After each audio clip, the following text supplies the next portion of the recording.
वंदे, जो बोले सो निहाल।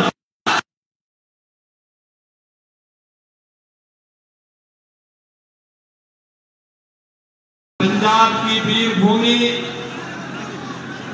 कर्म प्रधान भूमि पर आकर गुरु नानक देव जी के चरणों में शीश नवाता हूं। गुरुओं की महान परंपरा को मैं कोटि कोटि नमन करता हूं। मंच पर उपस्थित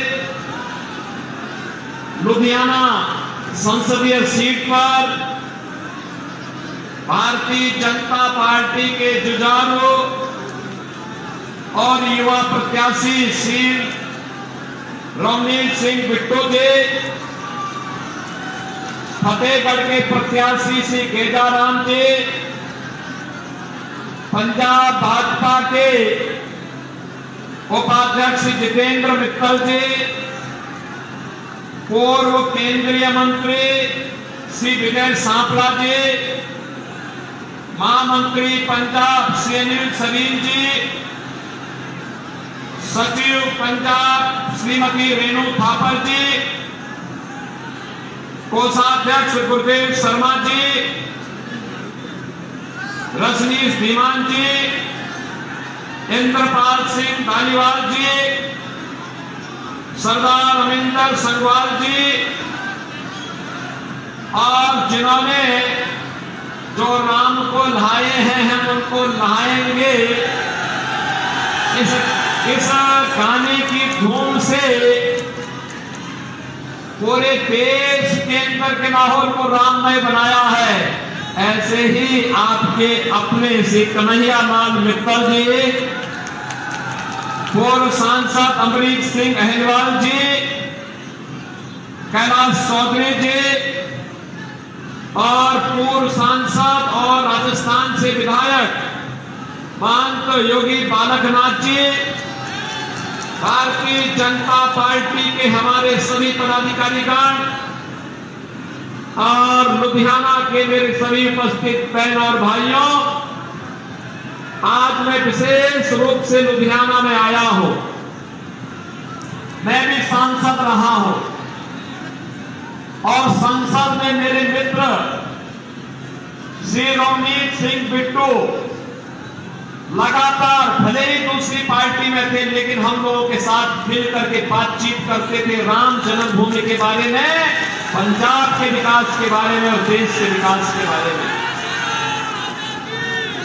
और जब मुझे लगा कि अब उनका चुनाव हो रहा है, वो भाजपा के प्रत्याशी हैं, तो मैं यूपी का चुनाव छोड़ करके आपके पास आया हूं, आपसे अपील करने के लिए कि रवनीत सिंह बिट्टू को चुनाव दिलाना है।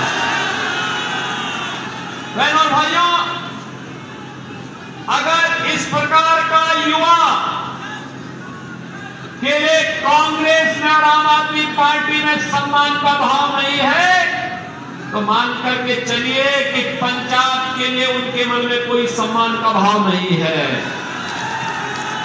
कांग्रेस हो या आम आदमी पार्टी, ये दोनों पंजाब की भावनाओं के साथ खिलवाड़ कर रहे हैं, देश को फिर से आतंकवाद की आग में झोंक रहे हैं, भारत में अराजकता पैदा करना चाहते हैं। आज लोकसभा चुनाव के अंतिम चरण की अंतिम सभा को करने के लिए मुझे लुधियाना में आना पड़ा है। तो बहनों और भाइयों, मैं तो आपसे एक ही बात कहूंगा, मैं आपसे एक ही बात कहूंगा कि हमारी पीढ़ी सौभाग्यशाली है, हमारी पीढ़ी सौभाग्यशाली है कि जिस पंजाब की धरती से गुरु नानक देव जी ने जाकर के अयोध्या में रामलला के मंदिर का उस समय दर्शन किया था, जिस अयोध्या में गुरु गोविंद सिंह जी महाराज ने राम जन्मभूमि के लिए निहंगों की फौज भेजी थी और राम जन्मभूमि को मुक्त कराने के लिए उस आंदोलन की अगुवाई की थी। गुरु गोविंद सिंह जी महाराज ने जिस राम जन्मभूमि के लिए राम अवतार के नाम पर ही पूरा एक स्वर्ग लिखा था, आज गुरुओं के उस संकल्प को मोदी जी के नेतृत्व में पूरा करने में सफलता प्राप्त हुई है। और इसीलिए तो पूरा देश एक स्वर से बोल रहा है कि फिर एक बार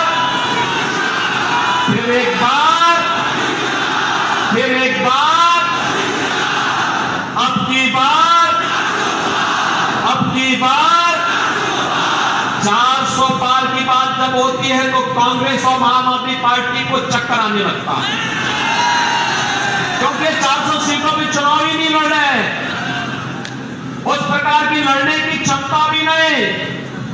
तब जनता जनार्दन से पूछते हैं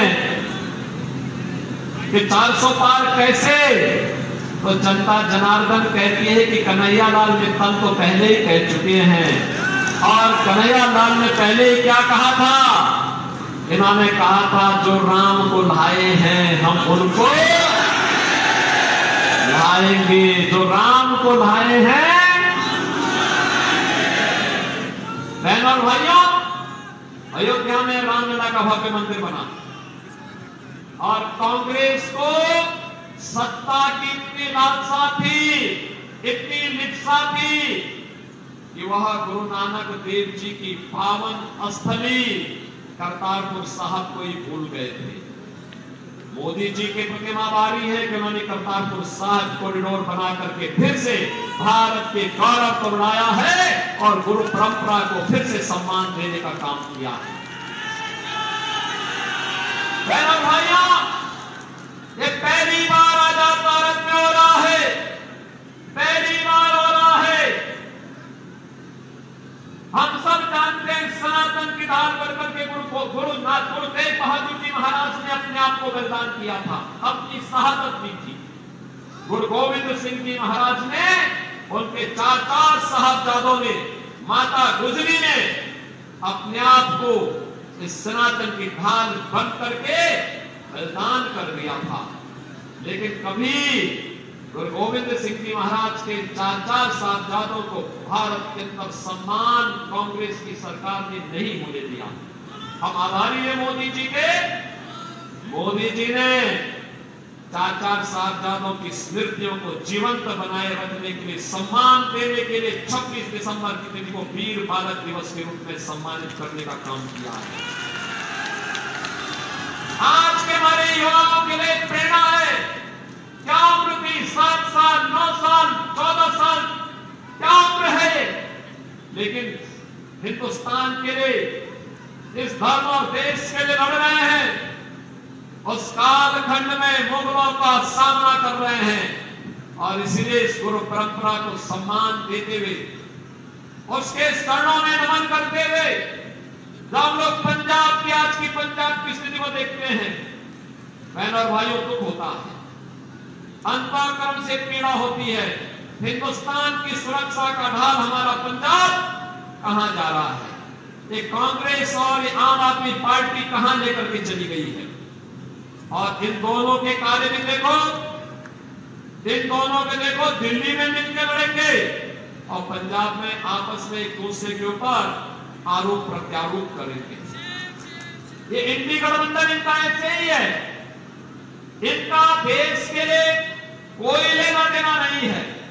और हमारी पीढ़ी सौभाग्यशाली है, हमने अयोध्या में रामलला के दर्शन, रामलला को भी भव्य मंदिर में विराजमान होते हुए देखा है और करतारपुर कॉरिडोर को भी हमने भव्य रूप में दर्शन करते हुए देखा है। 26 दिसंबर की तिथि को वीर बालक दिवस के रूप में मनाने का गौरव हमें प्राप्त हुआ है। मैं तो पहले से ही यूपी में जब आया, आने के बाद से ही मैंने 26 दिसंबर की तिथि को वीर बाल दिवस के रूप में मनाना प्रारंभ कर दिया। और यूपी में तो मुख्यमंत्री आवास में ही हम लोग गुरु ग्रंथ साहब को सिर में लेकर के जाते हैं, वहीं कीर्तन कराते हैं और बहनों और भाइयों वहीं पे वीर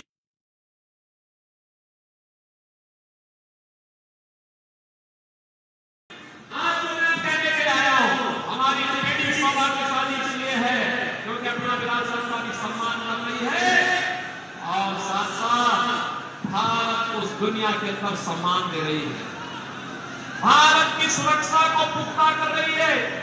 अब दुनिया का कोई देश, कोई दुश्मन भारत की सीमा का अतिक्रमण नहीं करता है। बहनों और भाइयों, अब तो जगह जगह विस्फोट नहीं होते। याद करिए, पहले अलग अलग जगहों पर, कभी दिल्ली, कभी मुंबई, कभी अहमदाबाद, कभी चेन्नई, कभी हैदराबाद, कभी अयोध्या, कभी काशी, ये जगह जगह आतंकी विस्फोट होते थे।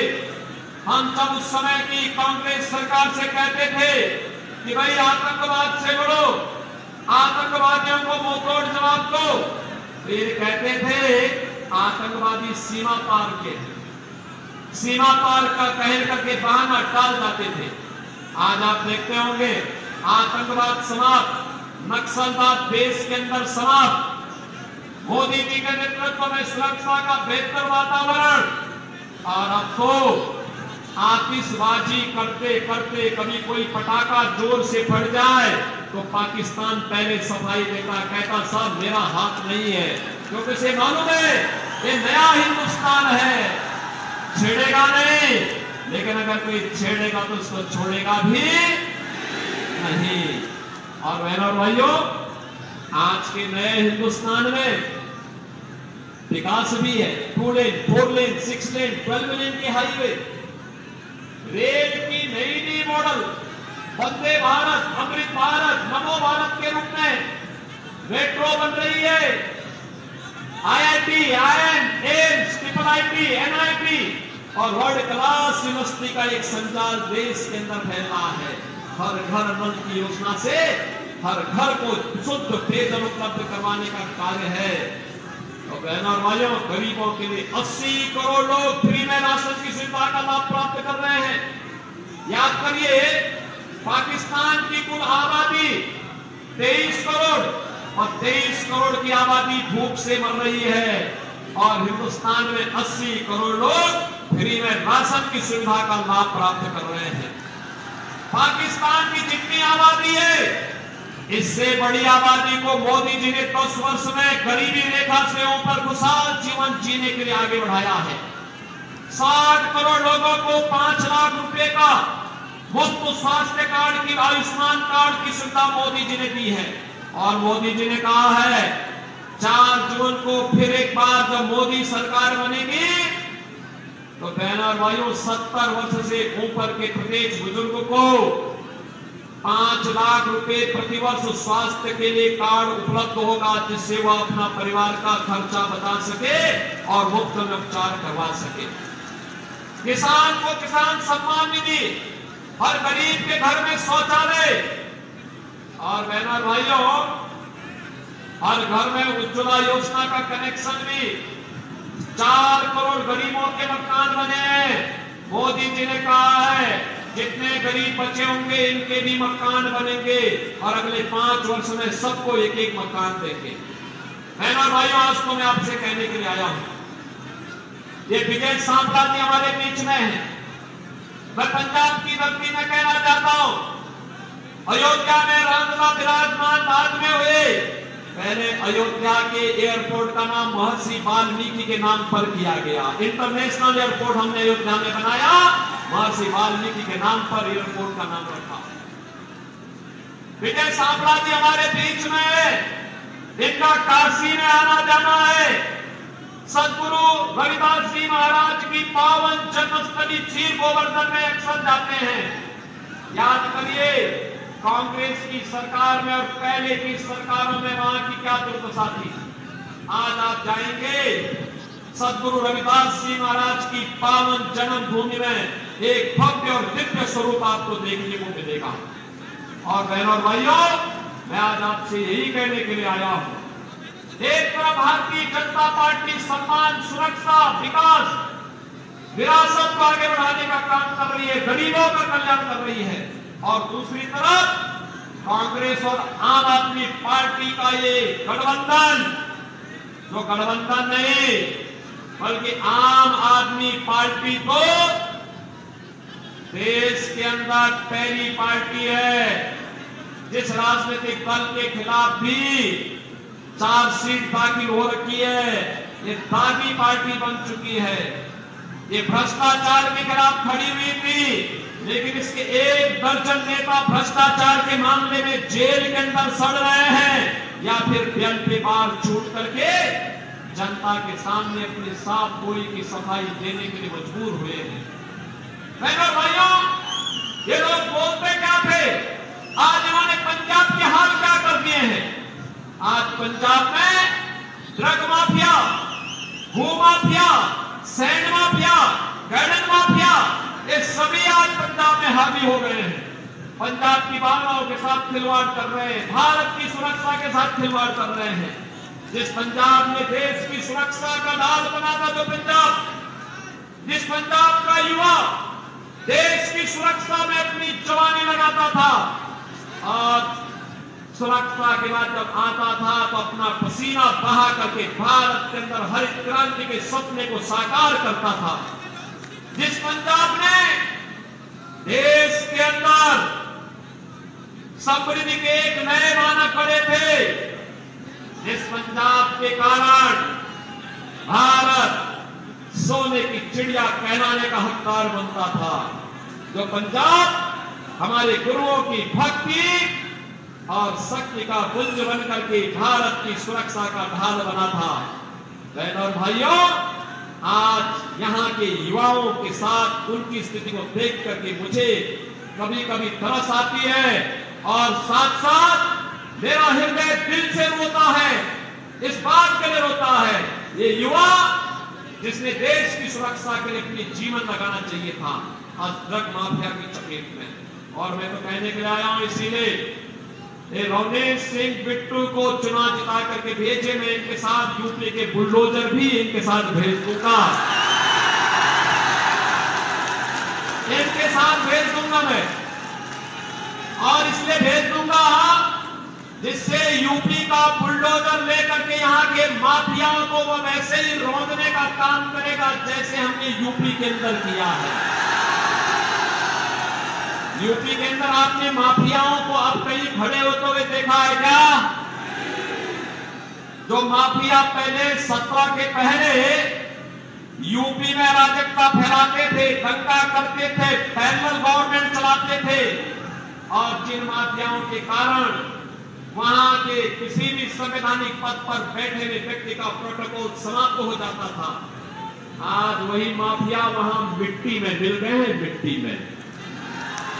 अब वहां कोई गैंगस्टर नहीं है, कोई दुर्दांत माफिया नहीं है, कोई सैंड माफिया नहीं है, कोई भू माफिया नहीं है, कोई कटन माफिया नहीं है, और कोई भी अन्य माफिया नहीं है। 25 करोड़ की आबादी, नो कर्फ्यू नो दंगा, यूपी में है सब चंगा। और यही कहने के लिए आए हैं, एक बार बिट्टू को चुनाव जिता करके भेजिए, अगली सरकार पंजाब में हम बीजेपी की लेकर के आएंगे, माफियाओं को रौंदने का काम करेंगे। ज्यादा नहीं 48 घंटे का समय चाहिए बीजेपी को। 48 घंटे के अंदर पंजाब और गुरुओं की भूमि को माफिया मुक्त करके गुरुओं की वाणी की भूमि बनाने का काम भारतीय जनता पार्टी करेगी। और इसीलिए मैं आया हूं, बिट्टू तो मेरे संसद के साथी रहे हैं, मेरे मित्र रहे हैं, हम अलग अलग पार्टी के थे लेकिन मिलते थे, विकास के बारे में चर्चा करते थे, राम जन्मभूमि के बारे में चर्चा करते थे, करतारपुर साहिब के बारे में चर्चा करते थे, वीर बाल दिवस के बारे में चर्चा करते थे। आज इनके सारे संकल्प पूरे हुए हैं, और इसीलिए जब मुझे लगा कि मेरा मित्र चुनाव लड़ेगा लुधियाना से बीजेपी से, तो मैं यूपी का अपना चुनाव छोड़ करके आया हूं, आज विशेष रूप से लुधियाना में आया हूं बहनों भाइयों। और इसीलिए मैं आपसे अपील करूंगा, बिट्टू को चुनाव जिता के भेजेंगे, कमल खिलेगा, लुधियाना में कमल खिलेगा। सभी लोग तैयार है ना? बहनों और भाइयों, कल का एक दिन का समय आपके पास बचा है घर घर जाकर के प्रचार करने के लिए, और मेरी तरफ से इस पावन धरा को नमन करना। ये पावन धरा बहुत पवित्र भूमि है, हमारे लिए, क्योंकि मैं गुरु परंपरा को मानता हूं। और बहनों और भाइयों, मैं इसीलिए आपसे अपील करूंगा, ये भूमि, पंजाब की भूमि ने देश को बहुत कुछ दिया है, और इसीलिए मैं आपसे अपील करने के लिए आया हूं। एक दिन आप में से हर व्यक्ति कल का दिन, कल और परसों 2 दिन का समय देश के लिए निकालिए। कमल खिलाने के लिए घर घर जाइए। आप में से हर व्यक्ति 25-25 घरों से कल एक दिन में संपर्क करिए, और परसों उन 25 घरों का वोट मतदान केंद्र पे ले जा करके पोलिंग करवा दीजिए। करवाएंगे? करवाएंगे? तो मेरे साथ बोलेंगे, भारत माता की, भारत माता की, भारत माता की जय श्री राम, जय जय श्री राम।